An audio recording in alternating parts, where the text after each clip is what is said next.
उत्तराखंड के उत्तरकाशी जिले के सुरंग में फंसे 41 मजदूर अब बाहर आ चुके हैं। इन मजदूरों के इंतजार में पिछले 17 दिनों से उनका परिवार राह देख रहा था। हालांकि बाहर निकलने पर मजदूरों के चेहरे पर खुशी तो देखी गई, मगर इन 41 मजदूरों में से एक मजदूर ऐसा बदनसीब रहा कि जब वह बाहर आया तो उसके सर से पिता का साया उठ चुका था। इस मजदूर का नाम भक्तू मुर्मू है, जो झारखंड के पूर्वी सिंहभूम जिले का रहने वाला है। भक्तू जब मंगलवार रात सिलक्यारा सुरंग में सही सलामत बाहर निकला तो उसे पिता के निधन की जानकारी दी गई।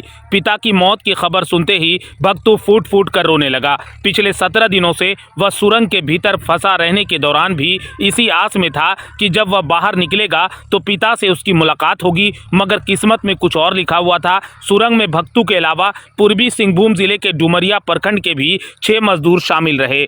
नवभारत टाइम्स की रिपोर्ट के मुताबिक 29 वर्षीय भक्तू पूर्वी सिंहभूम जिले के बांकीशील पंचायत स्थित बहादा गांव का रहने वाला है। उसके 70 वर्षीय पिता बासेत उर्फ बारसा मुर्मू गांव में ही थे जब उन्हें अपने बेटे के सुरंग में फंसे होने की जानकारी मिली। मंगलवार सुबह नाश्ता करने के बाद वह खाट पर बैठे हुए थे, तभी अचानक वह खाट से नीचे गिरे और उनका दम निकल गया। बताया गया है कि बारसा मुर्मू के बेटे की याद में सदमे में जाने के चलते मौत हो गई। बारसा मुर्मू के दामाद का कहना है कि जब से उन्हें बेटे के सुरंग में फंसे होने की जानकारी मिली थी, तभी से ही वह परेशान थे। निर्माणाधीन सुरंग में काम करने के लिए भक्तू का साथी सोंगा बांड्रा भी उसके साथ उत्तराखंड गया था। हालांकि जिस वक्त सुरंग में हादसा हुआ उस वक्त बांड्रा उससे बाहर था। हादसे के तुरंत बाद ही सोंगा ने भक्तू के घर पर फोन करके उसके सुरंग में फंसने की जानकारी दी थी। इसके बाद से ही बारसा बेचैन और परेशान रहने लगे थे।